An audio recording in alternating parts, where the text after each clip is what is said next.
আমাদের প্রথম প্রয়োগ হলো ত্রিভুজের মধ্যমা ত্রিভুজকে সমদ্বিখণ্ডিত করে। ত্রিভুজের মধ্যমা ত্রিভুজকে সমদ্বিখণ্ডিত করে। আমরা এখানে একটি ত্রিভুজ নিয়েছি এ বি সি, যার এডি মধ্যমা, অর্থাৎ বিসি বাহু আর সিডি বাহু দৈর্ঘ্য সমান।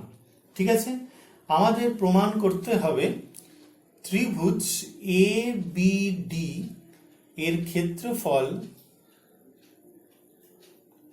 ইজ ইকুয়াল টু ত্রিভুজ এ ডি সি এর ক্ষেত্রফল। ত্রিভুজের মধ্যমা এডি মধ্যমা, দুদিকে মধ্যমার দুদিকে দুটো ত্রিভুজ হচ্ছে একটা এবিডি আর একটা ত্রিভুজ হচ্ছে এডিসি। ঠিক আছে, আমাকে দেখাতে হবে ত্রিভুজ এবিডি এর ক্ষেত্রফল আর ত্রিভুজ এডিসি এর ক্ষেত্রফল সমান। আমরা অঙ্কন করছি এ বিন্দু থেকে বিসি বাহুর উপর লম্ব আঁকছি এপি। ঠিক আছে, প্রথমে চলে আসি ত্রিভুজ এ বি ডি এর কথায়। ত্রিভুজ এ বি ডি এর ক্ষেত্রফল আগে আমরা বের করে দেখাবো কি হয়। দেখো এই ত্রিভুজের ত্রিভুজ এ বি ডি এর শীর্ষবিন্দু এ থেকে লম্ব আছে এপি, বিডি ভূমির উপর। এই ত্রিভুজের মধ্যে কিন্তু একটাই লম্ব আছে, তাহলে এই লম্বটা কার উপর দাঁড়িয়ে রয়েছে? এই লম্বটা দাঁড়িয়ে রয়েছে আমাদের বিডি ভূমির উপর। তাহলে বিডি ভূমি সাপেক্ষে এপি উচ্চতা, তাহলে লিখবো half into BD into AP. ব্র্যাকেটে লিখতে হবে বিডি ভূমি সাপেক্ষে, এটা কিন্তু সব সময় লিখবে, বিডি ভূমি সাপেক্ষে এপি উচ্চতা, এটা কিন্তু লিখতেই হবে। নেক্সট, এবার চলে আসি ত্রিভুজ এডিসি এর কথায়। এডিসি এর ক্ষেত্রফল আমরা বের করব। ত্রিভুজের ক্ষেত্রফল হাফ ইন্টু ভূমি ইন্টু উচ্চতা। আমাকে প্রথমে দেখে নিতে হবে কোনটা ভূমি কোনটা উচ্চতা। দেখো এডিসিটা কিন্তু একটি স্থূলকোণী ত্রিভুজ। ঠিক আছে, এই যে স্থূলকোণ কিন্তু এইটা। এবার দেখো ডিসি বাহুকে বা সিডি বাহুকে বর্ধিত করা হয়েছে। এই সিডি বাহুর বিপরীত কৌণিক বিন্দু এ থেকে বর্ধিত সিডি এর উপর এপি হচ্ছে লম্ব। তাহলে আমরা অবশ্যই বলতে পারবো ডিসি ভূমি সাপেক্ষে এপি উচ্চতা। তাহলে ক্ষেত্রফল হবে half into DC into AP. এখানে আমরা কি লিখব? ডিসি ভূমি সাপেক্ষে এপি উচ্চতা। ঠিক আছে, সবাই বুঝতে পেরেছো? এইবার ভালো করে আমরা খেয়াল করব ত্রিভুজ এ বি ডি কি পেয়েছি? এবিডি মানে half into BD into AP. আচ্ছা, এবার দেখো বিডি আর সিডি কিন্তু সমান। তাহলে আমরা পরের লাইনে এই বিডির জায়গায় লিখে দিলাম ডিসি, যেহেতু আগেই বলেছি BD is equal to DC, কারণ এডি মধ্যমা আর এপি যেমন আছে আছে। পাশে কি লিখবো? যেহেতু BD is equal to DC, তাহলে আমরা এখান থেকে কি পেলাম? Half into DC into AP মানে কি? ত্রিভুজ এ ডিসি। তাহলে আমরা পেয়ে গেলাম ত্রিভুজ এ বি ডি এর ক্ষেত্রফল আর ত্রিভুজ এ ডিসি এর ক্ষেত্রফল সমান, অর্থাৎ ত্রিভুজের মধ্যমা ত্রিভুজকে সমদ্বিখণ্ডিত করে। পরবর্তী প্রমাণ হচ্ছে সামান্তরিকের ক্ষেত্রফল ইজ ইকুয়াল টু যে কোনো ভূমি এবং সেই ভূমি এবং তার বিপরীত বাহুর মধ্যে লম্ব দূরত্ব।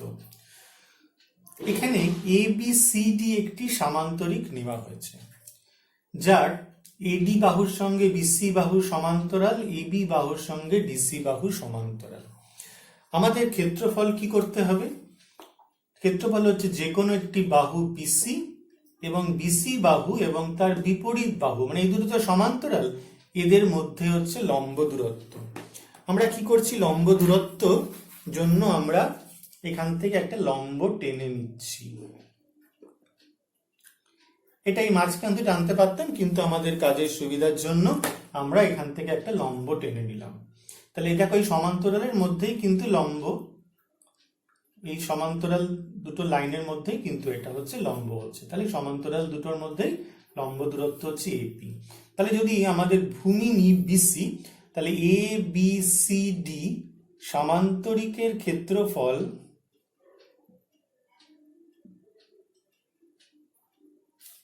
ইকুয়াল টু আমরা দেখাবো BC into AP, BC into AP.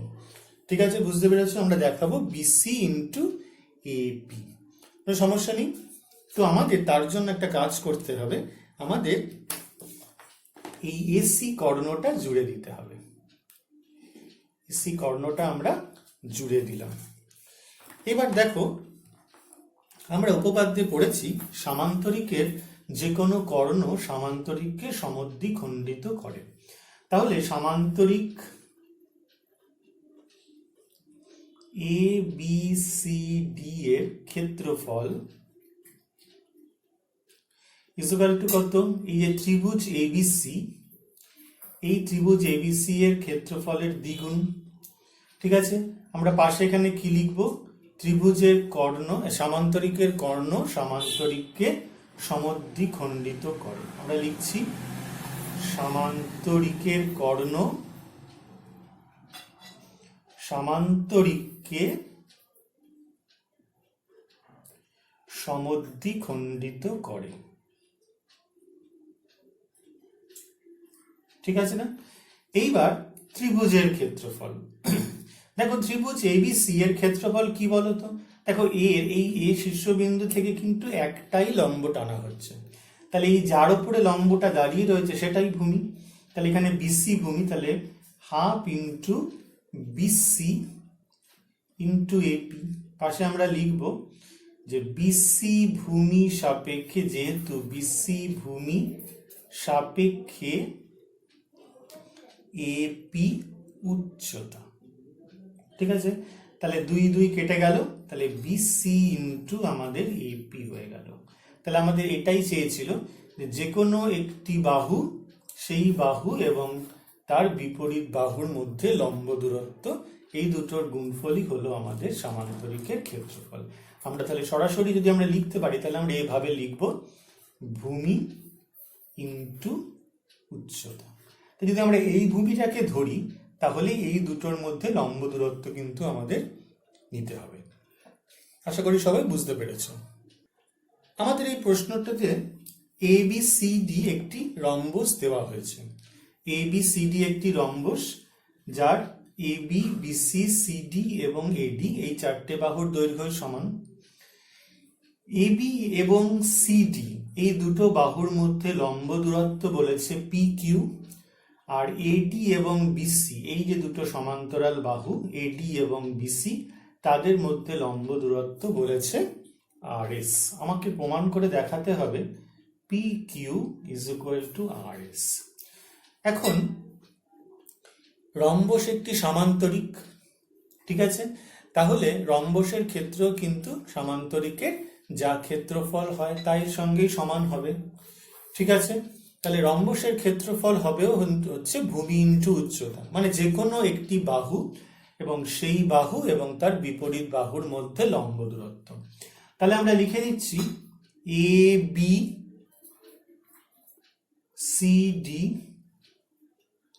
রম্বসের ক্ষেত্রফল। ABCD রম্বসের ক্ষেত্রফল। যদি BC ভূমি ধরা হয়, তাহলে BC ভূমি এবং BC এবং তার উল্টো দিকের বাহুর মধ্যে লম্ব দূরত্ব কি? RS। ঠিক আছে, আবার ABCD রম্বসের ক্ষেত্রফল। এবার যদি আমরা CD বাহু ধরি, তাহলে CD বাহু এবং তার বিপরীত বাহুর মধ্যে লম্ব দূরত্ব কি? PQ। আচ্ছা, CD এর জায়গায় আমি নিশ্চয়ই BC লিখতে পারি, তার কারণ রম্বসের বিপরীত প্রত্যেকটা বাহুর দৈর্ঘ্যই সমান হয়। তাহলে CD এর জায়গায় আমরা BC লিখলাম। তাহলে দেখো, এখানে আমরা রম্বসের ক্ষেত্রফল পেয়ে গেলাম BC into RS। BC into RS। আর এই রম্বসের ক্ষেত্রফল পেয়ে গেলাম বিসি ইন্টু পি কিউ।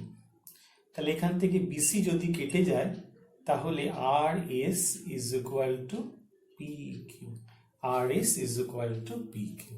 ঠিক আছে, তাহলে আমাদের এটাই কিন্তু বলেছিল যে P Q is equal to R S এর দৈর্ঘ্য সমান হবে।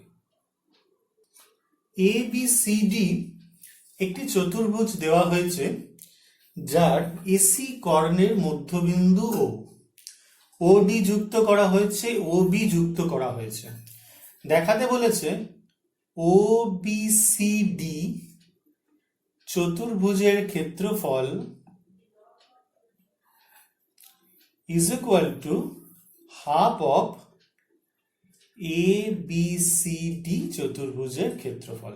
অর্থাৎ এই যে চতুর্ভুজ ও বি সি ডি আমরা নিয়েছি তার ক্ষেত্রফল হচ্ছে এ বি সি ডি এর ক্ষেত্রফলের সাথে সমান।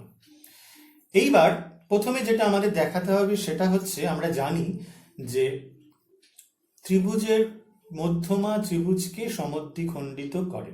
তাহলে প্রথমে এখানে দেখে নিচ্ছি ত্রিভুজ এ সি ডি এর ডি ও মধ্যমা।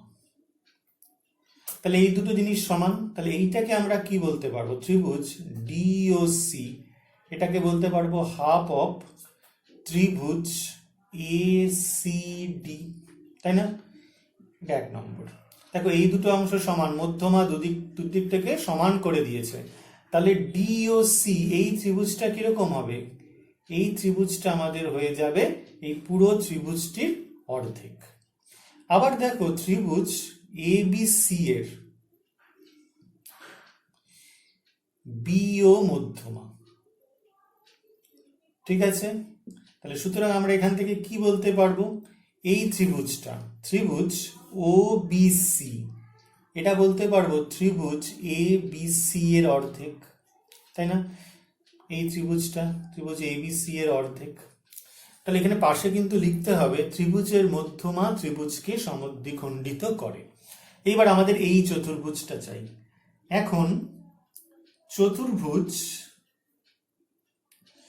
কত ছিল? ও বি সি ডি। এটা মানে কি? প্রথমটা বলো কোন ত্রিভুজ? ডি ও সি এই ত্রিভুজটা, আর প্লাস ও বি সি এই ত্রিভুজটা। এই দুটো ত্রিভুজের যোগফলই হচ্ছে ও বি সি ডি চতুর্ভুজ।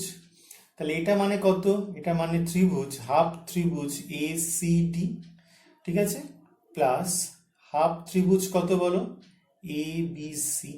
এক আর দুই থেকে পাই, তাহলে হাফ কমন নিলে কি হবে? ত্রিভুজ এ সি ডি প্লাস ত্রিভুজ এ বি সি। তাহলে এখান থেকে কত হলো? এ সি ডি, আর ভালো করে দেখে নি, এ সি ডি ত্রিভুজ আর এ বি সি ত্রিভুজ যোগ করলে কত হয়? এ বি সি ডি চতুর্ভুজ।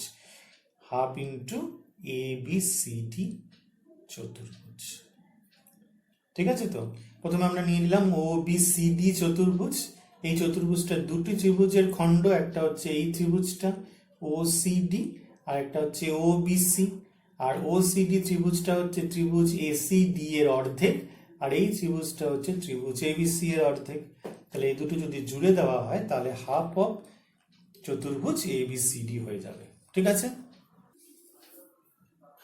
চিত্রে এ বি সি একটি ত্রিভুজ দেওয়া হয়েছে যার বিই এবং সিএফ দুটি মধ্যমা, অর্থাৎ এসি বাহুর মধ্যবিন্দু ই এবং এবি বাহুর মধ্যবিন্দু এফ, এফ ই যুক্ত করা হয়েছে। তাহলে এই যে ত্রিভুজটা হয়েছে এ এফ ই ত্রিভুজ, আমাকে দেখাতে বলেছে এ এফ ই এই ত্রিভুজটির ক্ষেত্রফল হবে ত্রিভুজ এ বি সি এর 4/1 1/4 ত্রিভুজ এ বি সি।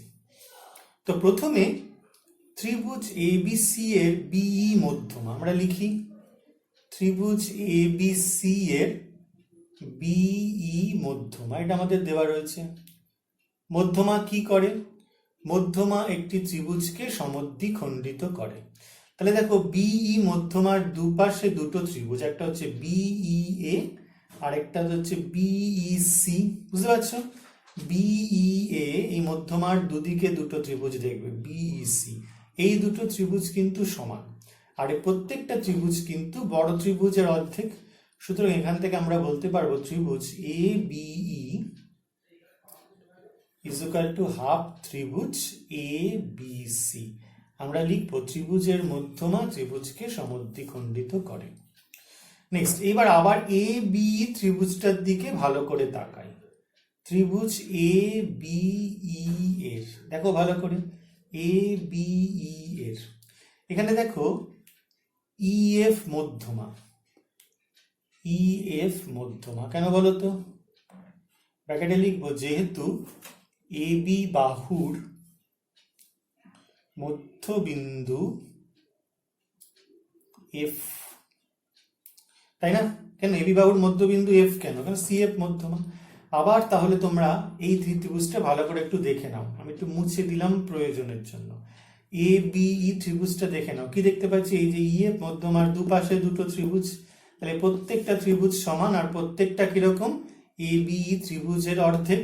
তাহলে আমরা এই ত্রিভুজটা নিচ্ছি, ত্রিভুজ এ এফ ই, এই ত্রিভুজটা হচ্ছে হাফ অফ ত্রিভুজ এইটা এ বিই, যার মধ্যমা আমাদের বলা হয়েছিল। এবার আবার এটাকে বন্ধ করে দিলাম আমরা। এখন আমাদের কি চাই? ত্রিভুজ এ এফ ই, এটা মানে কত পেয়েছিলাম? হাফ ত্রিভুজ এ বিই, এটা 2 থেকে পাই। আবার ত্রিভুজ এ বিই 1 থেকে কত পেয়েছি? 1 থেকে দেখো হাফ ত্রিভুজ এ বি সি, মানে 1-এর 4 ত্রিভুজ এ বি সি। তাহলে দেখো ত্রিভুজ এ এফ ই আমাদের জানতে চেয়েছিল ত্রিভুজ এ বি সি এর একে। এটা কিন্তু ভীষণ একটা ইম্পর্টেন্ট প্রমাণ। এটা কিন্তু সবসময় মাথায় রাখবে যে ত্রিভুজের যদি দুটো মধ্যমা পরস্পরকে ছেদ করে যায়, দুটো মধ্যমা যদি আমাদের দেওয়া হয়, ছেদ তো করবেই, তাহলে এই যে মাথার যে ত্রিভুজটা হচ্ছে, এই দুটো মধ্যবিন্দু যুক্ত করে যে মাথার এই ত্রিভুজটা হচ্ছে, এই ত্রিভুজটা কিন্তু সবসময় এবিসি ত্রিভুজের 4/1 হয়ে যায়। এটা নিয়ে আমরা কিন্তু অঙ্ক করব পরে। যদি আমাদের পুরো ত্রিভুজটা বলে দেওয়া থাকে 40, তাহলে এই ত্রিভুজটা আমাদের হয়ে যাবে 10। আর যদি এটাকে আমাদের বলা হয় 10, তাহলে আমরা এখান থেকে পুরো ত্রিভুজটার ক্ষেত্রফল পেয়ে যাব 4 গুণ, মানে 40। বুঝতে পারো?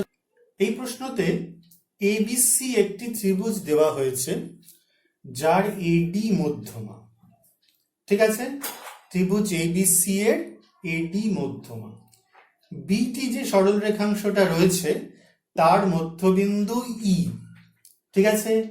এ ডি টানা হলো, এ ই টানা হলো, এ ই এর মধ্যবিন্দু এফ, বি এফ যুক্ত করা হলো। তাহলে এই যে ত্রিভুজটা দেওয়া রয়েছে বিই এফ, দেখে নাও বিই এফ যে শেডেড অঞ্চলটা, এই যে ত্রিভুজটা দেওয়া রয়েছে তার ক্ষেত্রফল বলেছে 1/8 ত্রিভুজ এ বি সি।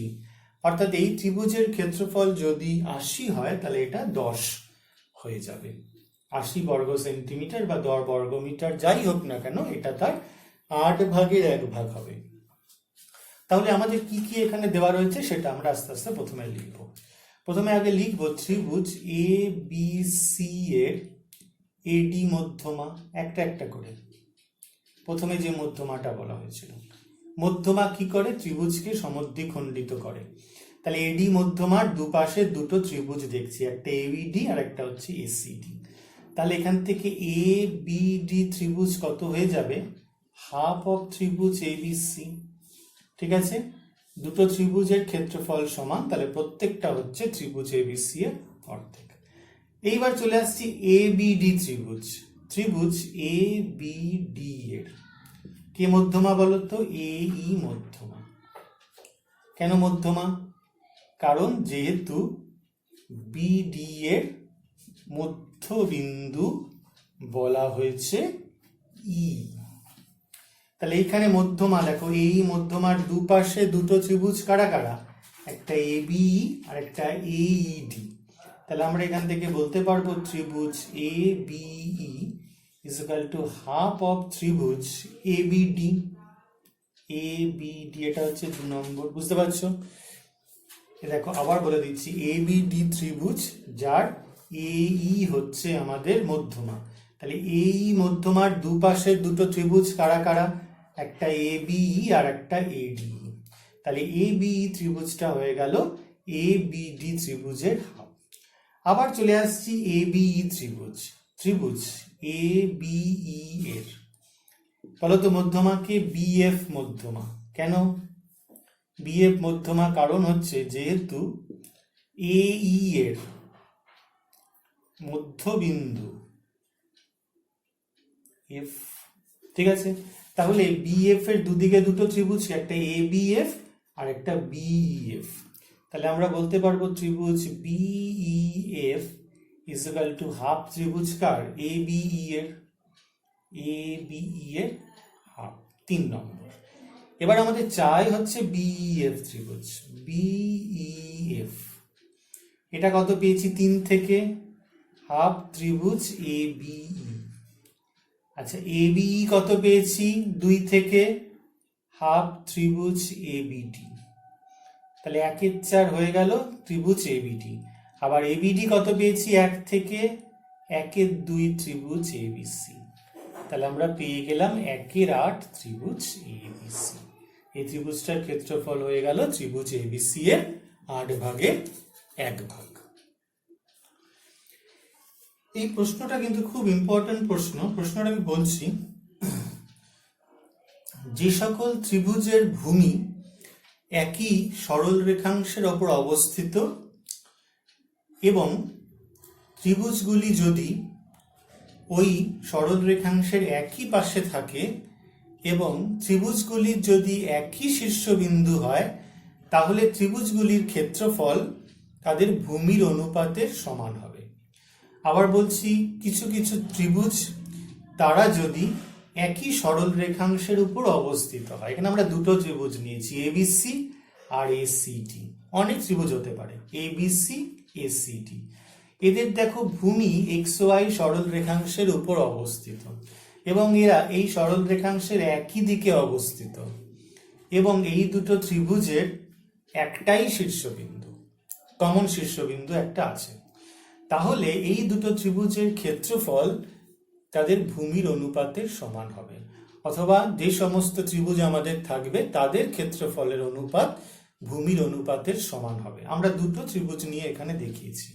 তাহলে আমাদের এক্ষেত্রে দেখাতে হবে ত্রিভুজ এবিসি এর ক্ষেত্রফল ইস টু ত্রিভুজ এসিডি এর ক্ষেত্রফল, এটা হচ্ছে যাদের ভূমি বিসি আর এর ভূমি কি সিডি, এদের অনুপাতের সমান হবে। বিসি ভূমি আর সিডি ভূমি, এরা কিন্তু এক্স ওয়াই এই সরল রেখার উপরই অবস্থিত আছে। তাহলে এদের ক্ষেত্রফলের অনুপাত হবে এদের ভূমির অনুপাতের সমান। তার জন্য আমরা কি করব, এ বিন্দু থেকে বিসি এর উপর বা এক্স ওয়াই সরল রেখার উপর একটা লম্ব টানবো, এ পি লম্ব। একটা একটা করে আসি। ত্রিভুজ এ বি সি এর ক্ষেত্রফল, ত্রিভুজ এ বি সি এর ক্ষেত্রফল।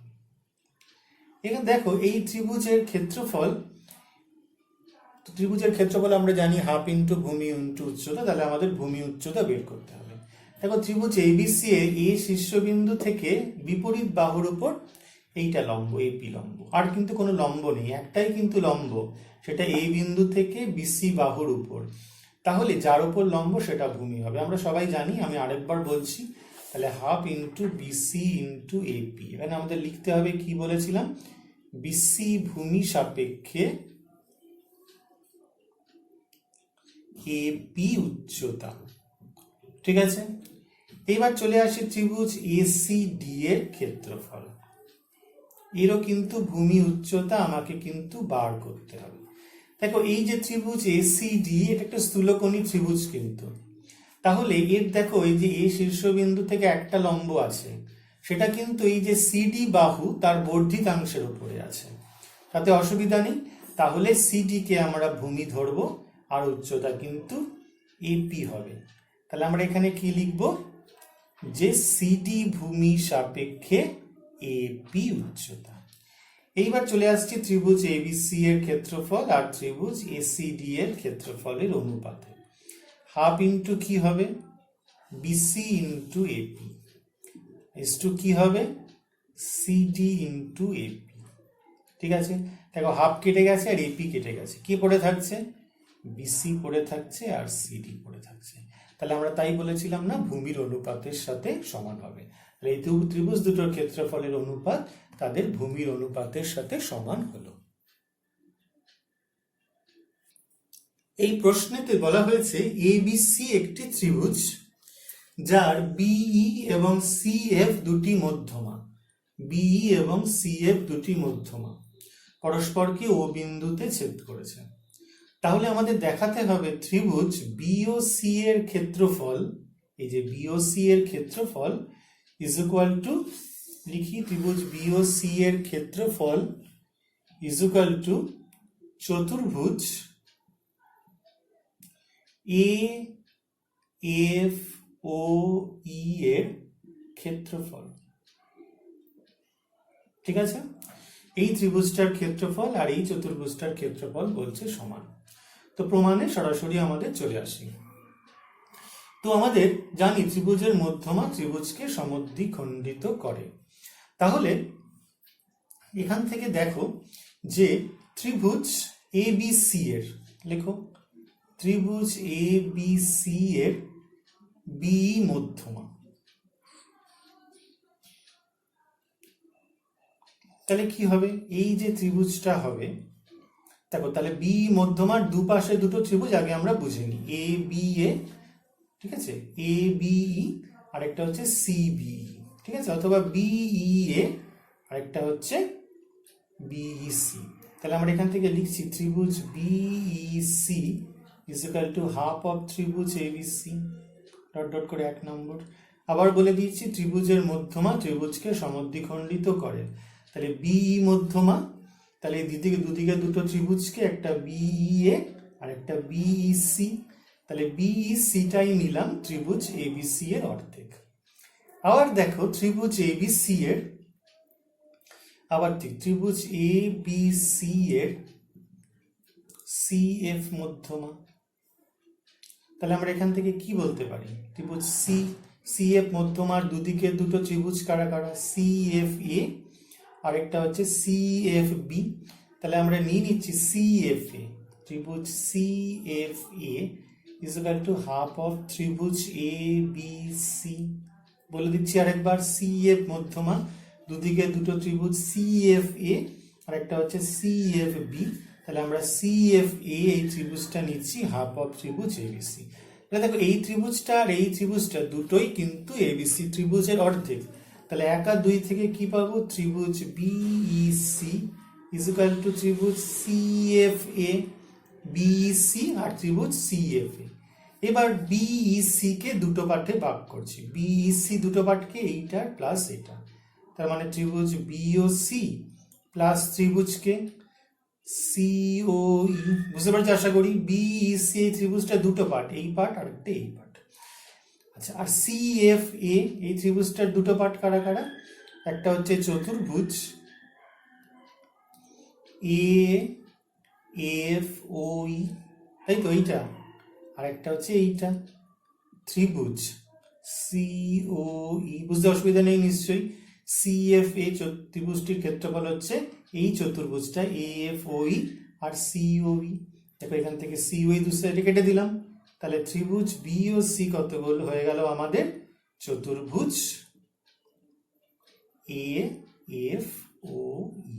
তাহলে এই চতুর্ভুজের ক্ষেত্রফল আমরা পেয়ে গেলাম ত্রিভুজ বিওসি এর ক্ষেত্রফলের সাথে সমান। এটা কিন্তু ভীষণ ইম্পর্টেন্ট একটা প্রমাণ।